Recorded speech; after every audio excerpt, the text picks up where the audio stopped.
करत न मानी हार, बावे बंदा बख्श दियो, बावे गर्दन उतार। अब गुण मेरे बाप जी, बख्शो गरीब निवाज, जो मैं पूत कुपूत हूँ, बोहर पिता को लाज। मैं अपराधी जन्म का, नक्सिक बरे विकार, तुम दाता दुख भंजना, मेरी करो संभार।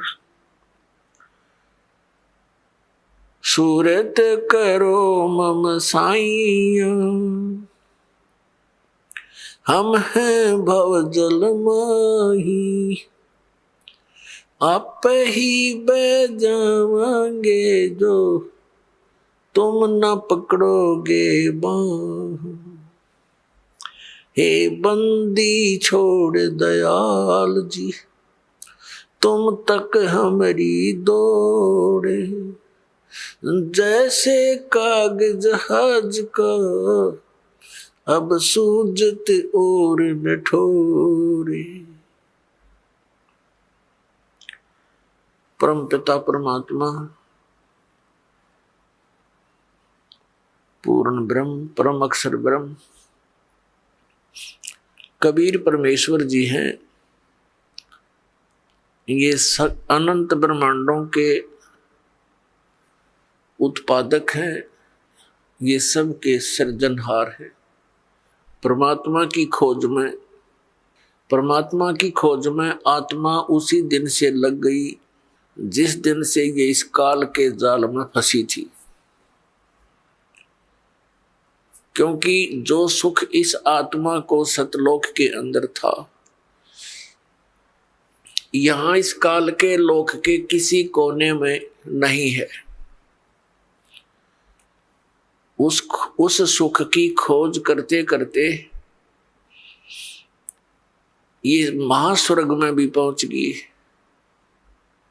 जिसको यहाँ का सबसे सुप्रीम यानी सबसे श्रेष्ठ सुख में सथल बताते हैं। वहां भी वो सुख नहीं है, वहां भी ऐसे ही आग लगी है जैसे इस पृथ्वी पर है।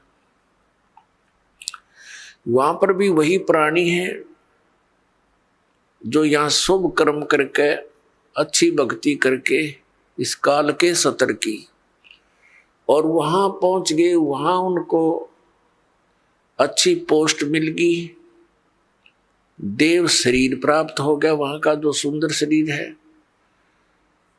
और जो यहाँ राग द्वेष, ये काम क्रोध मोह लोभ अहंकार, ये सारे विद्यमान हैं, खचाखच भरे हम ऊपर के लोकों के में रहने वाले प्राणियों में।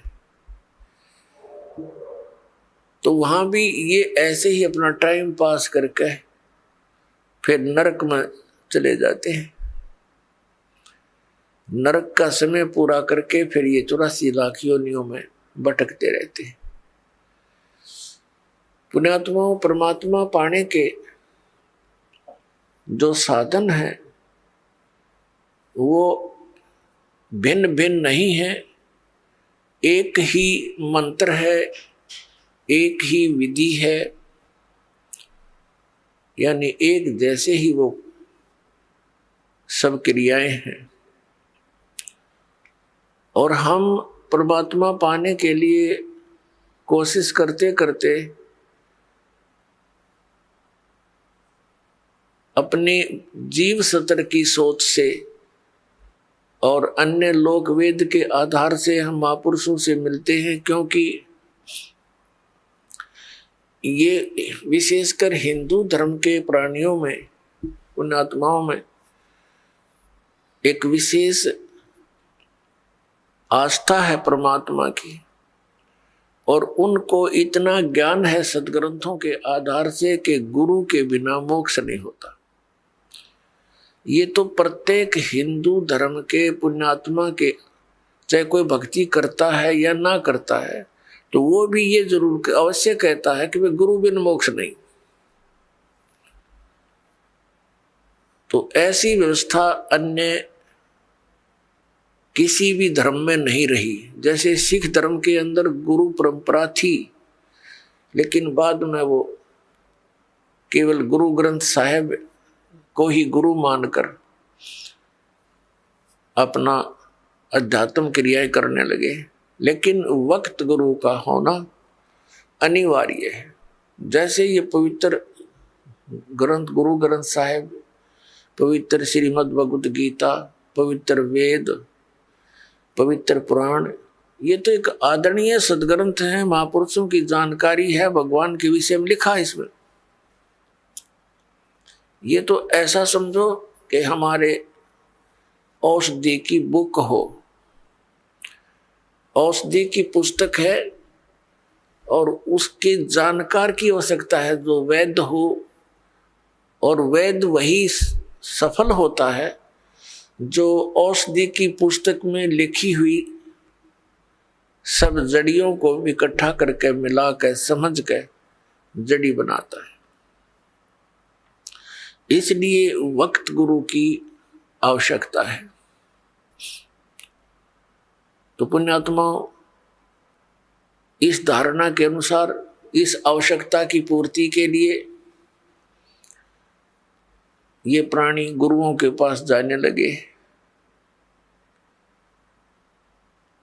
अब श्रद्धालु को कोई ज्ञान नहीं होता, क्योंकि वो तो जिज्ञासु होता है। जैसा भी उसके गुरुजी साधना करने को कहते हैं वो समर्पित होता है, वैसे ही करता है। तो पुण्यात्मा सभी भक्ति भी कर रहे हैं, और बुराइयां ज्यों की तो बढ़ रही है।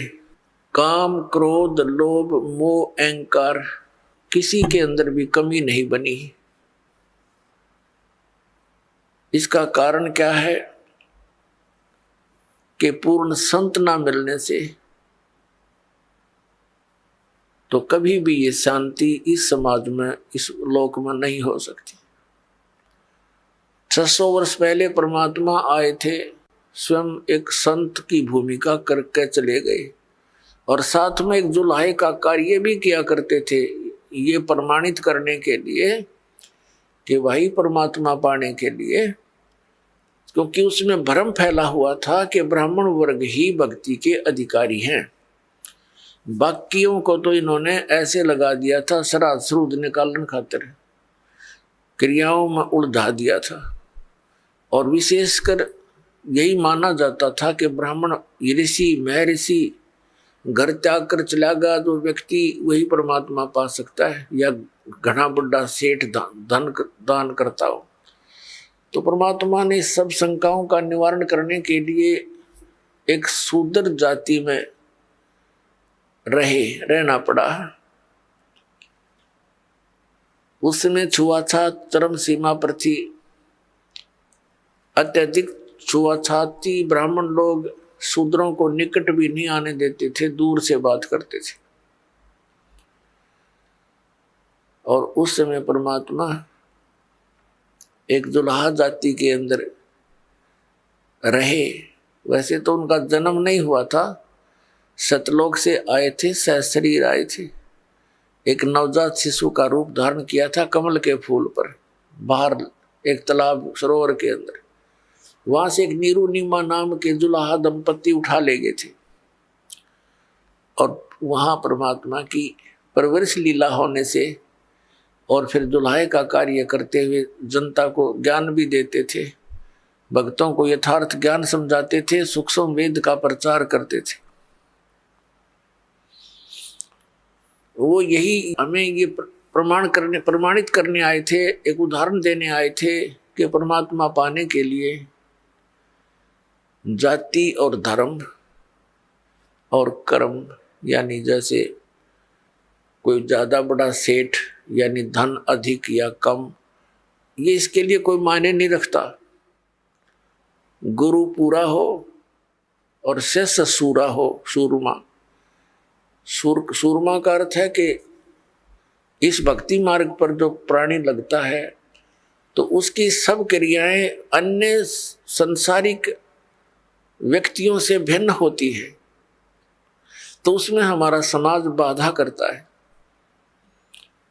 और जो उन बाधाओं की परवाह ना करते हुए आगे बढ़ता है इस भक्ति मार्ग पर, वो सूरवीर होता है।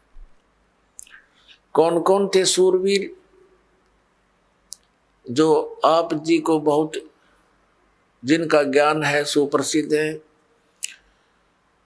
दरु थे सूरवीर, प्रहलाद थे सूरवीर,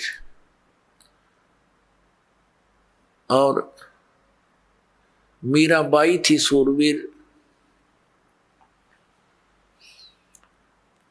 और स्वयं परमात्मा तो वो मालिक थे ही थे, वो तो सूरवीरों के सूरवीर और सब भगवानों के भगवान कबीर परमेश्वर जी। और अब वर्तमान में ये दास देख रहा है कि मेरे इस परमात्मा के ज्ञान से परिचित इस दास के अनुयायी ये सूरवीर।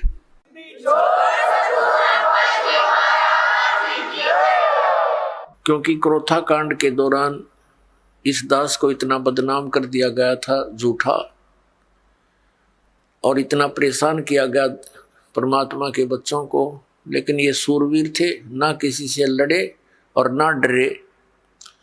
संत का यही एक नियम होता है, लड़े भी नहीं और डरे भी नहीं, तो परमात्मा साथ देता है। आज हम सफल हुए, पूरा विश्व के अंदर ये ज्ञान जाएगा, परमात्मा का साथ हमारे साथ रहा और रहेगा, क्योंकि ये काम उसी परमात्मा ने शुरू करवाया है। ना हमारा कोई खानदानी पेशा, ना दादे परदादे माता पिता ने कभी यो काम कराया, ना दास को ये मजदूरी दी, तो दास का उसी दिन से ये अटल इरादा बन गया था, सिर जाओ चाहे डट जाओ, परमात्मा के चरणों में ये शीश जाओ तो सफल हो।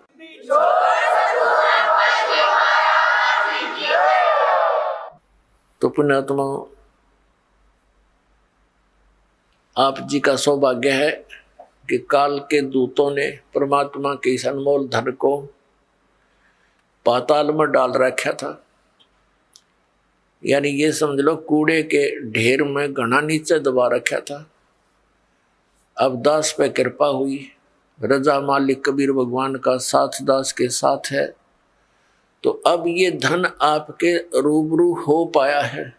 इतने संघर्ष के बाद सन 1994 में दास को परमात्मा ने आदेश दिया था, गुरुदेव ने, दीक्षा उपदेश और सत्संग करने का। और आज सन 2012 हो गया, लगभग 18 वर्ष हो गए संघर्ष करते ने। -0 से भक्ति को ऊपर उभारा है परमात्मा कबीर जी की दया से। बिल्कुल नामो निशान नहीं था, ना भगवान का ना भक्ति का। परमात्मा के लिए तरफ सभी रहे थे। जैसे ये दास पहले हनुमान पुजारी था और मंगलवार का व्रत रखता था। सालासर एक मंदिर है हनुमान जी का, और उसमें इसी बूढ़ी सी मूर्ति रख रखी है। ये भगवान, अब हंसी आती है अपने कर्मों पे। काली सी मूर्ति में बना दी किसी ने, फिर देखा देखी जान लग गए, वहां धक्के खाया करते हम। बता, काल ने ऐसा जुल्म करवा रखा है। तत्व ज्ञान का तो नामो निशान मिटा दिया और कोरी बकवास समाज में बरवा दी झूठे गुरुओं द्वारा। तो पुण्यात्माओं, या मेर हुई भगवान की। कहीं आप देखा करते 4 ईंटें लगा रखी हैं, उस पर कुत्ते मुत्ते वहीं बैठे, और वहां हम माथा टेकने जाए, और तेरा गजब भैया। कोई वहां से सारा दिन रो कर मर जाए, कोई नो कहने वाला नहीं क्यों रो रहा है पत्थर के आगे। तो इसलिए वक्त गुरु की आवश्यकता होती है, और उसके ज्ञान के आधार से भक्ति साधना करने से कल्याण हो जाता है। अब ये कितनी बुराई बढ़ गई शराब मांस तंबाकू की, और इसको विकास मानते हैं हम कि बड़ी बड़ी कोठी हो, कार हो और घूटी सूटी लावें, और फिर विवाह के अंदर एक अलग से ड्रामा रच दे। पुण्यात्माओं, ये भक्ति मार्ग में नहीं चलेगा। ठीक है, संसार भक्ति नहीं करता, वो कुछ करो, वो तो इस विद्यालय के वो विद्यार्थी ही नहीं है। ये विद्यार्थियों के लिए लागू है कि ना बीड़ी पीवे, ना तम्बाकू प्रयोग करे किसी भी तरीके से, ना मांस खावे और ना शराब प्रयोग करे, और न ही ये ड्रामेबाजी करे, ना जन्मदिन मनाना, ना कोई ऐसे ब्याह के अंदर बकवाद करनी। सिंपल ब्याह करो बच्चों। आप भगत बन कर देखो कितना आनंद आएगा। देखो लोग दिखावा ड्रामा कितना कर ले, इसका अंत नहीं।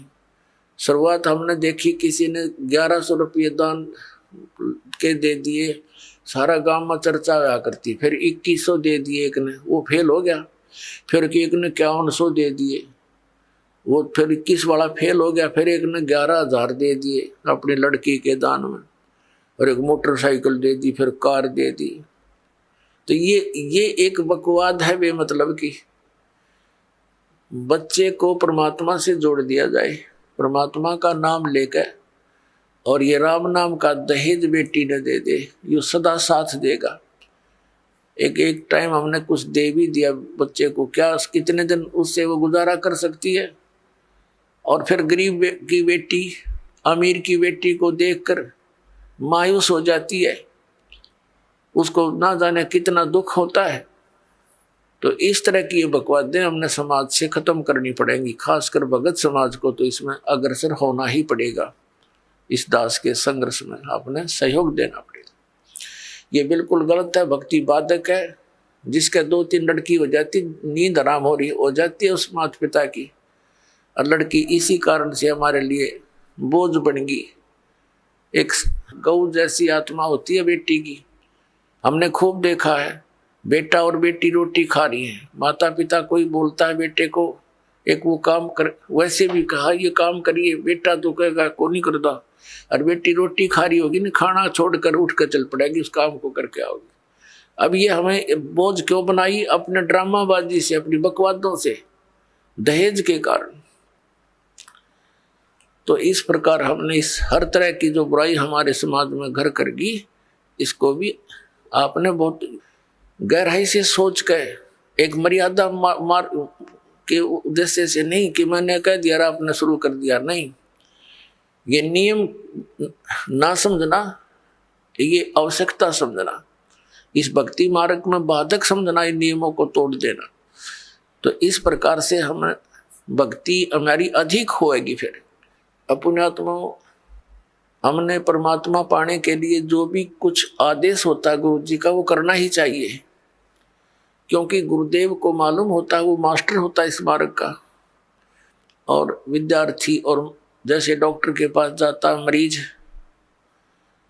तो सही डॉक्टर होगा तो वो कांटे की बात करा करे और सही दवाई देगा। उसमें जो भी मर्यादा यानी परहेज बताए जा, तो उस रोगी को आजीवन करने पड़ते हैं, तभी वो सफल होता है, रोग नाश होता है। तो हमारे जन्म मृत्यु का दीर्घ रोग लगा हुआ है, इसका नाश इस दास के बताए मार्ग से होगा। दास वही मार्ग बता रहा है जो परमात्मा ने स्वयं आकर के बताया था। ये गॉड गिवन है, ये किसी की लोक वेद नहीं है, किसी आम व्यक्ति का बताया हुआ ज्ञान नहीं। और यही प्रमाण हमारे सदग्रंथों में है, जिन सदग्रंथों को हम सिरोधार्य मानते रहे। तो फिर भक्ति में देर नहीं लगेगी, आपको विश्वास होने में देरी हो रही है, और कि ये दास जो भक्ति बता रहा है वो सही है, श्रेष्ठ है, शास्त्र अनुकूल है। ये प्रमाण करने के लिए कि ये भक्ति सही है, और परमेश्वर परम पूज्य कबीर जी हैं जो दुल्हा रूप में, धानक रूप में बनारस में आए थे, ये प्रमाणित करने के लिए ये ढेर सारे आपको प्रमाण दिखाने पड़ते हैं। और कुछ दिनों के बाद फिर ये आवश्यकता नहीं पड़ेगी इन प्रमाणों की, क्योंकि आप एक दूसरे को बताओगे कि ऐसा है, फिर ये एकदम सबको स्वीकार्य हो जाएगा। अभी तक तो किसी ने देखे नहीं, खोल कर वेद देखी ना, गीता पढ़ी थी, समझी नहीं गीता जी में क्या लिखा है, पुराणों में क्या लिखा है, हम पढ़ते थे लेकिन समझ नहीं सके। अब हम समझन जोगे होंगे, अरे खूब देखेंगे और कति दृढ़ होकर कहेंगे कि सचमुच कबीर इज गॉड, कबीर परमात्मा है और यही भक्ति सही है, यही मंत्र श्रेष्ठ है और सब बकवाद है, तो फिर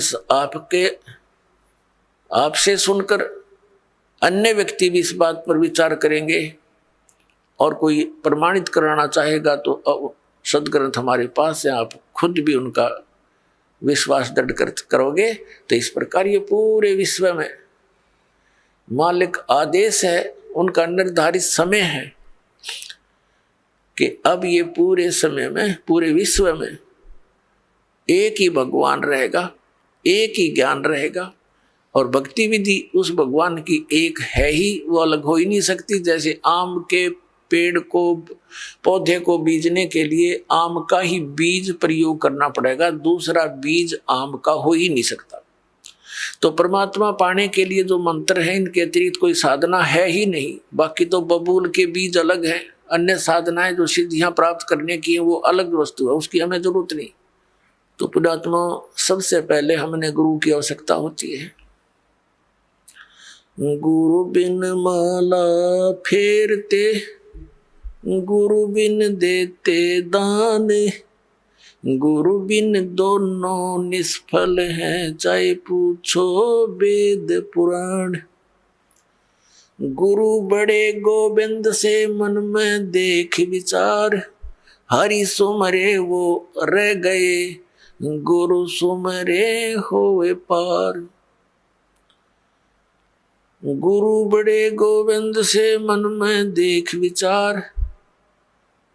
अब परमात्मा कहते हैं गुरु गोविंद दोनों खड़े, काके लागू पाए, बलिहारी गुरु अपना, जिन गोविंद दियो मिलोय। 7 द्वीप 9 खंड में गुरु से बड़ा ना कोई, करता करे न कर सके, गुरु करे सो होवे। सतगुरु के उपदेश का लाया एक विचार, जय सतगुरु मिलते नहीं, जाते नरक द्वार। नरक द्वार में दूत सब करते खेचा तान, उनसे कभू ना छूटते, फिर फिरते चारों खानी। 4 खानी में भरमते, कबहू ना लगते पार, सो फेरा सब मिट गया, मेरे सतगुरु के उपकार। 7 समुद्र की मसी करूं, लेखनी करूं बन राय, धरती का कागज करूं, गुरु गुण लिख्यो न जाए।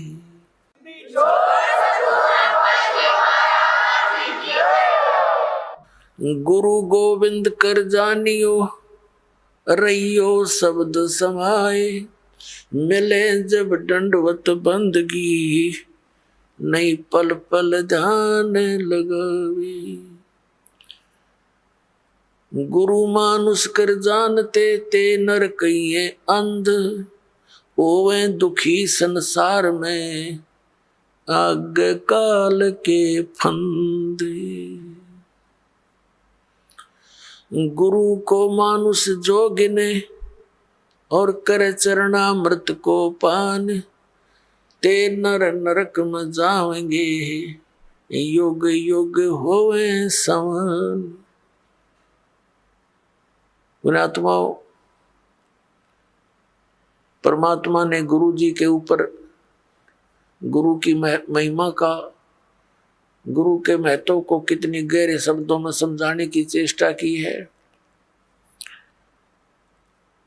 पुण्यात्माओं, परमात्मा कहते हैं कबीर हरि जय रूठ जा, गुरु की शरण में जावे। कहें कबीर गुरु रूठ गए, तो हर ना करे सहाय। अब क्या बताते हैं कि सतगुरु के उपदेश का लाया एक विचार, जय सतगुरु मिलते नहीं हम जाते नरक द्वार। पुण्यात्मा, आपने महावीर जैन जी का इतिहास बहुत बार देखा है, दास ने दिखाया है। वो पुण्यात्मा भक्ति के लिए घर भी त्याग दिया, अपने दादाजी से उपदेश लिया, ऋषभ देव जी से, वो मारीची जी ने, और वही आत्मा आगे चल के महावीर जैन हुआ। महावीर जैन के रूप में जन्मने से पहले उस आत्मा ने 80 लाख बार तो देव पद प्राप्त किया, देवता बना, और बाकी 60 करोड़ बार गधे की योनि, 30 करोड़ बार कुत्ता, 20 करोड़ बार बिल्ली, 10 पता नहीं कितनी बार हाथी, नपुंसक, शिकारी रहा। तो जब तक सतगुरु नहीं मिलते ये प्राणी साधना करता करता भी दुखी रहता है।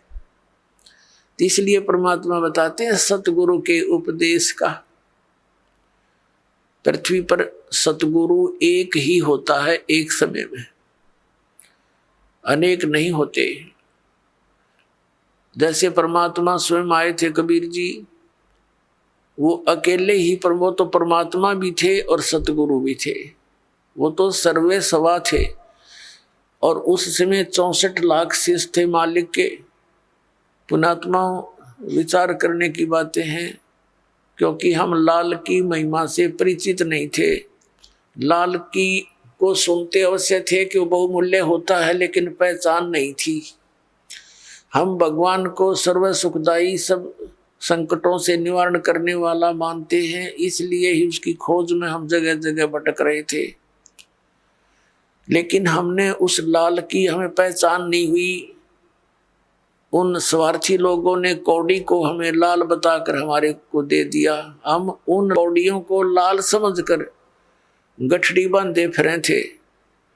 अब दास को पता चला, परख हुई, लाल और लालड़ी को परख करने की बुद्धि दी भगवान ने, और वही दास ने आपके साथ कर दी। आपको भी लाल परखने योग्य ज्ञान दे दिया। तो पहले हम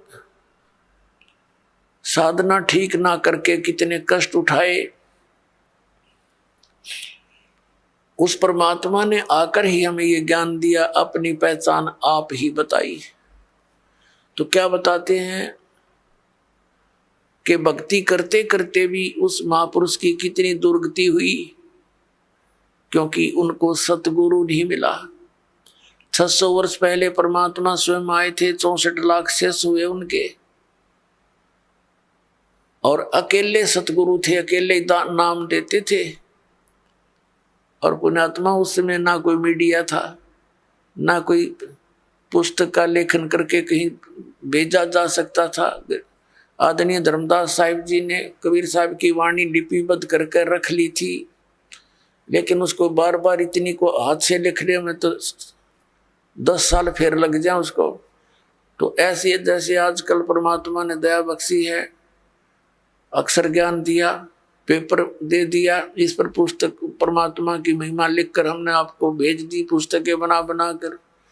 फिर ये इलेक्ट्रॉनिक सिस्टम परमात्मा ने दिया, सीडी का ये बना के दे दी, चिप चल पड़ी परमात्मा की दी हुई है। ये गॉड गिवन इंस्ट्रूमेंट है, ये मनुष्य के सत्र के बनाए हुए नहीं है, ये भूल जाना आप। ये मनुष्य 4 युगों में यही था, एक रेडू के अंदर और 6 खच्चर जोड़ कर रथ बना के घसीटे अंडा करते, अरीवीसी कार बना ली, हवाई जहाज बना दी, और ये इंटरनेट बनवा दिए। ये परमात्मा के दिए हुए हैं, और इस काल ने इनका दुरुपयोग शुरू करवा दिया। इसमें फिल्म देखे, नाचे कूदे, समाज दूना बिगड़ गया। लेकिन अब शुद्ध रहेगा। यहाँ पर कोई भी पदार्थ है, उसके गुण अवगुण दोनों चले, लेकिन हम अवगुणों को त्याग कर गुणों को ग्रहण करेंगे, हमें ज्ञान हो जाएगा। तो कहने का भाव यह कि 64 लाख शेष होना उस समय एक धानक के, जुल्हाए के, ये कोई बड़कों का खेल नहीं है, जिसको हम एक शूद्र कहते थे। एक कवि तक करके कवि कह के सीमित कर दिया था, फाइनल क्लोज कर दी थी उनकी फाइल को। अब वह फाइल फिर खुली उस भगवान की, वो परमात्मा है, हमारे पिता हैं।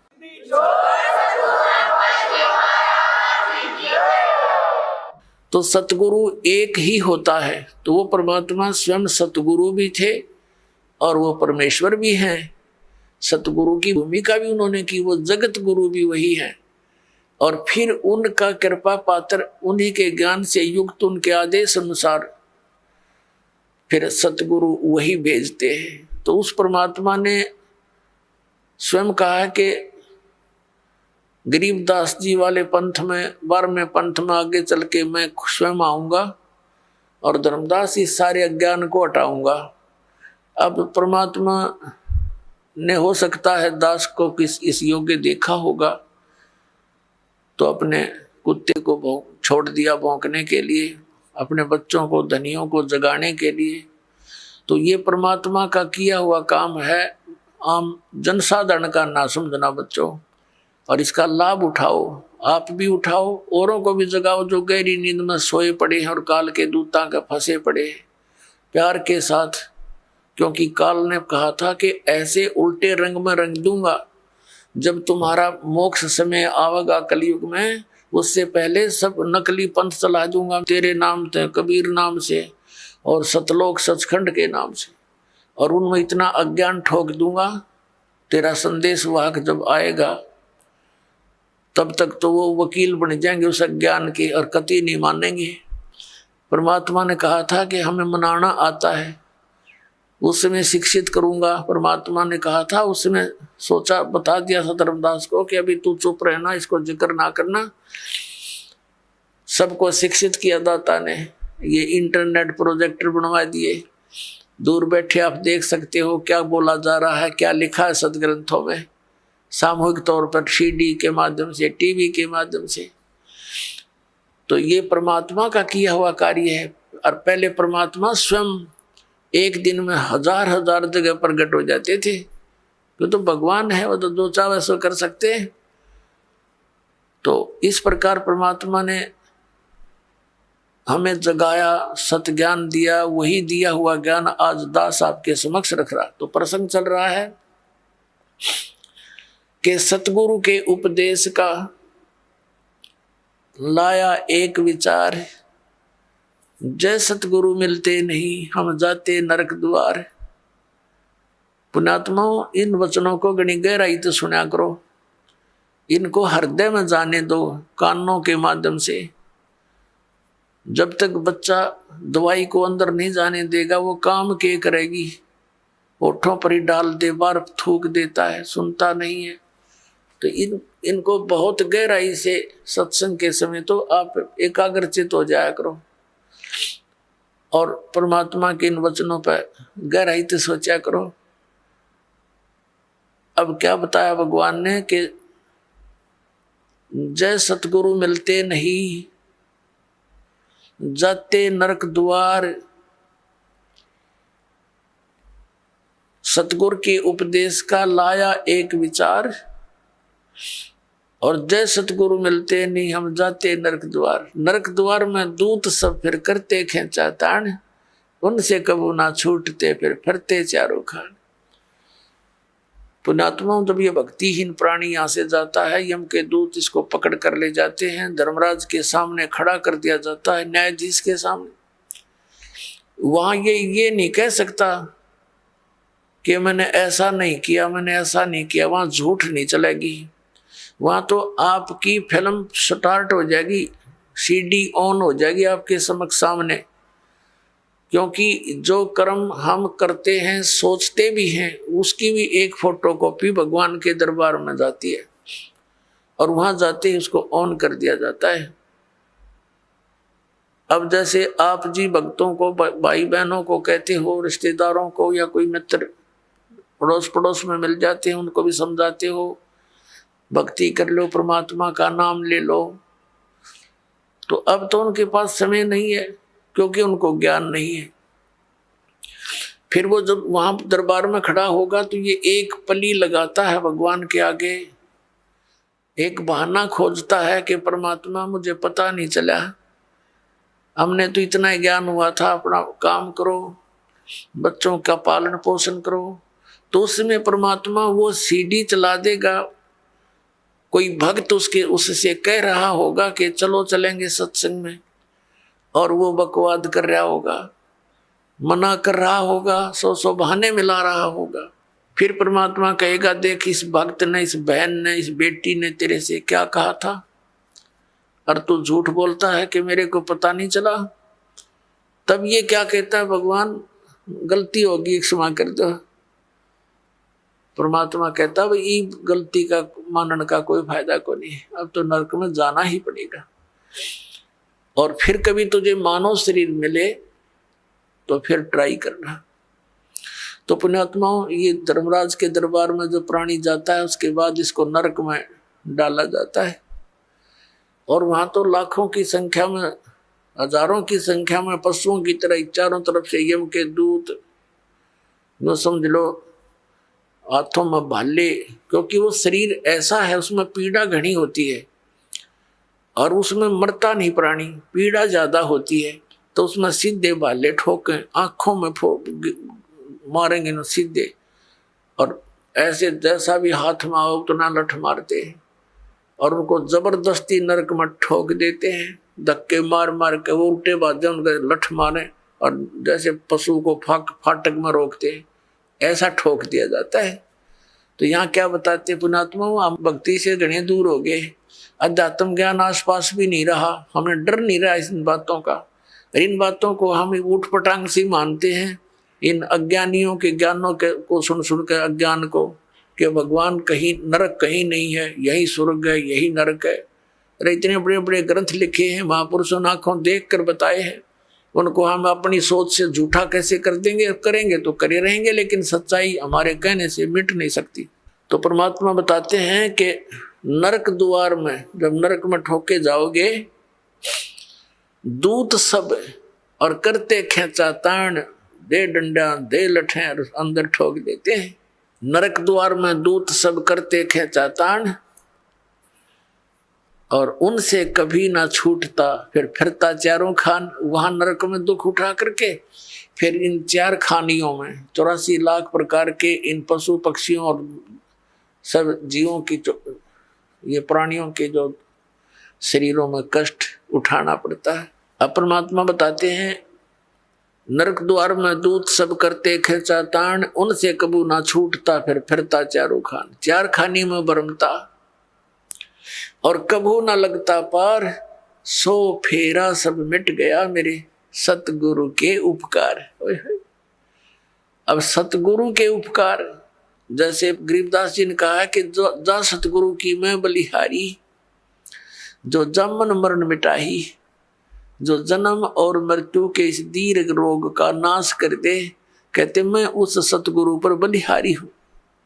तो जन्म मरण का रोग का नाश कबीर परमेश्वर ही कर सकता है, और कबीर परमेश्वर जिस भी अपनी आत्मा को, दास को यहाँ भेजता है अपना सामर्थ्य देकर, तो यह उसके द्वारा परमात्मा ही करवाता है। अन्य ना तो किसी भगवान की भक्ति से ये जन्म मरण का रोग नाश हो सकता। यदि हम श्री राम, श्री कृष्ण अर्थात विष्णु जी, इनकी पूजा करके चाहें कि हमारा जन्म मरण का रोग कटे, ये नाशवान इनकी जन्म मृत्यु स्वयं होती है। ऐसे ही शंकर जी की जन्म मृत्यु होती है, ब्रह्मा जी की जन्म मृत्यु होती है। इनका पिता है सरपुरुष, जिसको काल रूपी ब्रह्म भी कहते हैं। जो गीता बोल रहा है श्री कृष्ण जी में प्रवेश करके, वो स्वयं स्वीकारता है। गीता जी अध्याय नंबर 4 के श्लोक नंबर 5 और 9 में, अध्याय नंबर 2 के श्लोक नंबर 12 में, गीता जी अध्याय नंबर 10 के श्लोक नंबर 2 में ये कहता, अर्जुन तेरे मेरे बहुत जन्म हो चुके हैं, तू नहीं जानता मैं जानता हूं। तो इससे सिद्ध है कि इस ब्रह्म की पूजा करने वाला भी जन्म मरण के रोग से नहीं बच सकता, और ब्रह्म की साधना ब्रह्म पुजारी गुरु से ही लेनी पड़ती है। उस गुरु की शरण में जाने से भी जन्म मृत्यु का रोग नहीं कट सकता, और जब तक जन्म मृत्यु का रोग नहीं कटेगा हम शांति नहीं हो सकती। गीता ज्ञान दाता 8वें अध्याय के तीसरे श्लोक में कहता कि अर्जुन वो परम अक्षर ब्रह्म है। अर्जुन ने 8वें अध्याय के प्रथम मंत्र में पूछा कि हे भगवान, आपने जो 7वें अध्याय के गीता जी के 29वें श्लोक में जिस तत्ब्रह्म के विषय में कहा है कि उसको जान करके प्राणी फिर केवल यहाँ से जन्म मृत्यु के रोग से छूटने का ही प्रयत्न करता है, जरा माने बुढ़ापा, वृद्धावस्था के कष्ट और मरण माने मृत्यु से ही बचने का छुटकारे की कोशिश करता है, वही संसार की किसी वस्तु में इच्छा नहीं रखता। तो 8वें अध्याय के प्रथम श्लोक में पूछा कि किम तत्परम, गीता ज्ञानदाता ने 8वें अध्याय के तीसरे श्लोक में कहा वो परम अक्षर ब्रह्म है। फिर 8वें अध्याय के 5 और 7 श्लोक में तो अपने बारे में कह रहा है गीता ज्ञानदाता कि अर्जुन तो मुझ में मन वाला हो, मेरे पर आश्रित हो जा, मेरी भक्ति कर और युद्ध भी कर तो मुझे ही प्राप्त होगा। तो इसने अपनी भक्ति करने वाले को कहा है लेकिन मुझे प्राप्त होगा, शांति नहीं हो सकती, युद्ध तो करना पड़ेगा। 8वें अध्याय के 8, 9, 10 में कहा है कि उस परम अक्षर ब्रह्म की साधना करने वाला प्राणी उसके पास चला जाता है। 15वें अध्याय के 1 से लेकर 4 में कहा कि तत्वदर्शी संत की पहचान बताई है और उसके पश्चात तत्वदर्शी संत मिल जावे, सतगुरु मिल जावे, उसके पश्चात परमेश्वर के उस परम पद की खोज करनी चाहिए, जहां जाने के बाद साधक फिर लौटकर कभी संसार में नहीं आते। 18वें अध्याय के 62 और 66वें श्लोक में कहा कि अर्जुन तू सर्वभाव से उस परमेश्वर की शरण में जा, उस परम अक्षर ब्रह्म की शरण में जा, उसकी कृपा से ही तो परम शांति को और सनातन परम धाम को प्राप्त होगा।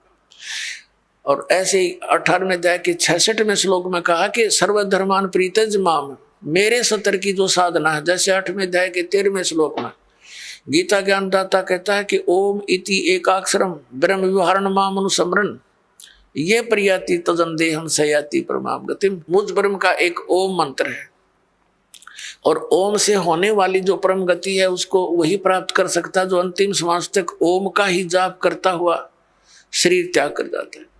तो उससे कौन सी गति होती है? ब्रह्मलोक प्राप्ति होती है, क्योंकि ब्रह्म का मंत्र ओम है।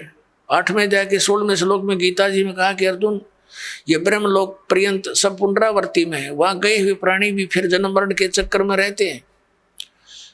और उस परम अक्षर ब्रह्म की भक्ति के लिए 17वें अध्याय के 23वें श्लोक में गीता जी में कहा कि ओम तत्सत इति निर्देश ब्रह्मण त्रिवेद समर्थ है, ब्राह्मणा तेन वेदा च यगा विहिता पुरा। सच्चिदानंद घन ब्रह्म की के पाने की 3 मंत्र का निर्देश है। ओम तत्सत, ओम ये ब्रह्म का है, तत् ये अक्षर पुरुष का है। गीता जी अध्याय नंबर 15 के श्लोक नंबर 16 और 17 में 3 पुरुष हैं, एक सर पुरुष, एक अक्षर पुरुष, एक परम अक्षर पुरुष। जो परम अक्षर पुरुष है वो सबसे श्रेष्ठ है और वही वास्तव में अविनाशी है। अन्य सर पुरुष और अक्षर पुरुष को नाशवान कहा है और उसके उनके लोकों में जितने प्राणी हैं वो भी नाशवान है। तो उनकी भक्ति से तो मोक्ष हो ही नहीं सकता। अब श्रीमद् भगवद गीता अध्याय नंबर 17 के श्लोक नंबर 23 में ओम तो ब्रह्म का जाप सर पुरुष का और तत् ये सांकेतिक है, ये अक्षर पुरुष का, और जो सत शब्द है वो भी सांकेतिक है। इसको सार नाम भी कहते हैं, इसको आदि नाम भी कहते हैं, वो है परम अक्षर ब्रह्म का। तो इन तीनों मंत्रों की मजदूरी से, इन तीनों मंत्रों की साधना से हम भगवान प्राप्त कर सकते हैं, उस मोक्ष सफल प्राप्त कर सकते हैं, वो सुख प्राप्त कर सकते हैं जिसके विषय में वर्णन किया गया है। अब जैसे हम हैंडपंप लगाते हैं तो हैंडपंप में हम बोकी मारते हैं, तो ये बोकी और हैंडपंप ये हमारा उपास्य नहीं है, लेकिन इस तरीके के बिना वो उपास्य वस्तु नहीं मिल सकती, वांछित वस्तु नहीं मिल सकती, जल नहीं मिल सकता। तो ये पूजा नहीं कर रहे हम तो वो साधन अपनाया है जिससे वो जल मिल जा। तो ये जो मंत्र हैं ओमकार, ये दूसरे 2 सांकेतिक हैं, ये कोई हम पूजा नहीं कर रहे, हम उस अपनी वांछित वस्तु के पाने के लिए साधन अपनाए हैं, ये साधनाएं हैं। तो ये साधना है उस परम अक्षर ब्रह्म के पाने की। जैसे सतनाम का 2 अक्षर का मंत्र है, एक ओम एक तत्। जैसे आदरणीय नानक साहिब जी की जन्म साखी के अंदर समुद्र की साखी में ये प्रमाण है उन 2 अक्षर के मंत्र का। दास अभी बोल के नहीं बताएगा। तो इन दोनों मंत्रों का जाप किया जाता श्वास उश्वास से। जैसे हमने जल निकालना जल, तो उसके लिए हैंडपंप लगाएंगे, तो पहले बोकी मारेंगे, मिट्टी बाहर फेंकेंगे, बोकी मारेंगे, फिर बाहर निकालेंगे और पाइप नीचे छोड़ देंगे। यूं काम है समझो सतनाम का। 2 अक्षर की बोकी चलेगी श्वास उश्वास से। अब ये सतनाम, ये बोकी ने अपना काम कर दिया, जल तक पहुंचा दिया, लेकिन बाहर जल नहीं प्राप्त हुआ। उसके लिए एक और आइटम लगाना पड़ा है, हैंड पंप, ऊपर मशीन बोलते हैं उसको, और फिर उसकी पूजा करनी है, उसको भी ऐसे हिलाना है, प्रैक्टिस करनी है, जब वो जल निकलता है। तो ऐसे ही केवल सतनाम प्राप्ति से भी मोक्ष नहीं, सारनाम नहीं मिलाता है, वो जल मिले नहीं। सारनाम समझो हैंडपंप का ऊपर का वो मशीन है। तो ये मशीन उसी समय लगी हुई सक्सेस होगी जब वो पाइप पूरी जल तक पहुंच चुकी होगी। बीच में अगर कोई कहे हैंडपंप लगा दे, मशीन फिट कर दे, मिस्त्री कभी नहीं करेगा। तो ये दास आपको ये सब व्यवस्था बता रहा है, ये आपने करनी है, मजदूरी करनी है इसकी। और जब सारनाम का समय आएगा, आपकी पाइप पहुंच जाएगी जल तक के आसपास, तो फिर हैंडपंप यानी सारनाम आपको दिया जाएगा।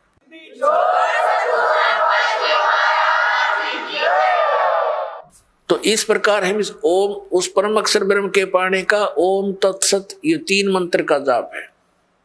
ओम ये ब्रह्म का है, तत् ये अक्षर पुरुष का है, उसको परब्रह्म भी बोलते हैं, और सत ये परम अक्षर ब्रह्म का, इसको पार ब्रह्म कहते हैं। पार ब्रह्म, एक परब्रह्म एक पार ब्रह्म। ब्रह्म तो ये सरपुरुष है, ये काल भगवान 21 ब्रह्मांड का स्वामी। अक्षर पुरुष इसको परब्रह्म कहते हैं, ब्रह्म से नेक्स्ट भगवान, पर यानी दूसरा। और इससे ऊपर पार ब्रह्म माने सबसे परले पार का, सबसे ऊपर वाला, वो पार ब्रह्म होता है। जैसे आप संतों की वाणी में पार ब्रह्म शब्द सुनते हो, वो परब्रह्म के लिए नहीं है, वो पार ब्रह्म यानी सत्य पुरुष की तरफ संकेत है, परम अक्षर ब्रह्म की तरफ संकेत है। तो जैसे तो उस परमात्मा के पाने का फिर 3 मंत्र का जाप है, ओम तत्सत। तो इस प्रकार हम उस परमात्मा को पाएंगे। कैसे पाएंगे? गीता जी अध्याय नंबर 18 के श्लोक नंबर 66 में कहा है, इस गीता ज्ञानदाता ब्रह्म ने सर्वधर्मान परित्यज माम एकम शरणम व्रज अहम तवा सर्व पापे भ्या मोक्षामि मा शुच। ये क्या कहता है कि मेरे सत्र की जितनी पूजाएं हैं वो मुझ में छोड़ दे, मुझे दे दे मेरे सत्र का जो तूने मजदूरी करी है, फिर मैं तुझे यहां से जाने दूंगा नहीं, तू मेरा बंधक मजदूर है, और मेरा कर्ज उतार दे। फिर तू उसकी शरण में जा। एकम माने जिसके बराबर दूसरा ना हो, अद्वितीय, जिसके समान दूसरा कोई शक्तिशाली भगवान ना हो, उस एकम शरणम व्रज, उसकी शरण में जा। हरिन अज्ञानी हमारे धर्म गुरुओं ने अनुवाद करता है, ऋषि मंडलेश्वर ने अनर्थ कर रखे गीता जी में, अनुत्तम मान्यता थी, उत्तम बता रहे हैं ये। देखिए ने व्याकरण बदल डाली अपनी अज्ञानता के कारण। और व्रज माने जाना होता है, ये आना बोलते हैं, आना लिखा हुआ अनुवाद कर रखा है। इंग्लिश का वर्ड है गो, और गो माने जाना होता, आना तो हो ही नहीं सकता।